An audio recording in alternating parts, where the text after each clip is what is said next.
다음으로 강덕구 최고위원의 발언이 있겠습니다. 페라리라고 했습니다.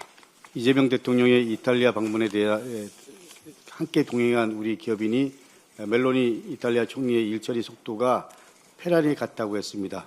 그런데 페라리를 움직이게 한 것은 이재명 대통령의 외교였습니다. 취임 1년 멜로니 총리와 3번의 정상회담이 있었습니다. 우리 기업의 부담이 되었던 규정이 사라졌습니다. 동포들 공인가이드 자격증 민원도 해결했습니다. 화려한 의전이 아니라 국민의 실제 삶을 바꾸는 외교, 그것이 이재명 대통령 외교의 원칙입니다.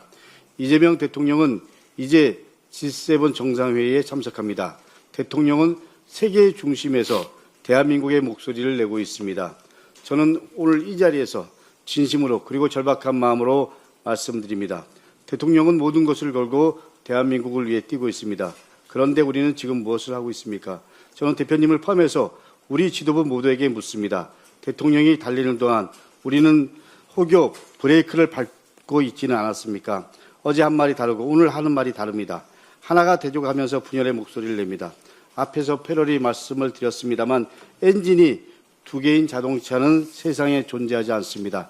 지금 민주당에 필요한 것은 하나의 엔진입니다. 세계 무대에서 그리고 우리 국민의 삶을 위해 혼신을 다하는 대통령의 마음을 진심으로 이해하고 당이 하나가 돼서 제대로 뒷받침해야 합니다. 선거평가 문제에 대해서도 한 말씀 드립니다. 지방선거가 끝난 뒤 우리 당은 선거평가위원회를 구성해서 백서를 발간하겠다고 입장을 밝혔습니다. 선거를 평가하고 그리고 기록으로 남기는 일은 당연히 필요합니다.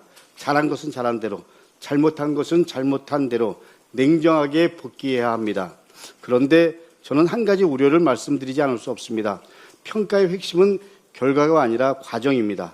무엇보다 중요한 것은 평가의 객관성과 그리고 독립성입니다.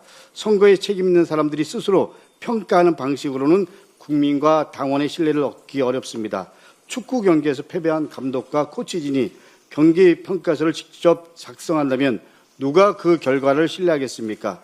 백서는 책임을 정리하는 문서가 아니라 책임을 회피하는 문서가 되어서는 안 됩니다. 이번 지방선거 과정에서 국민들께서는 분명한 경고를 보내주셨습니다. 이재명 대통령께서도 납득하기 어려운 결과가 있었다. 이길 선거를 졌거나 반드시 이겨야 할 곳에서 졌다면 성공이라고 할 수 없다고 말씀하셨습니다.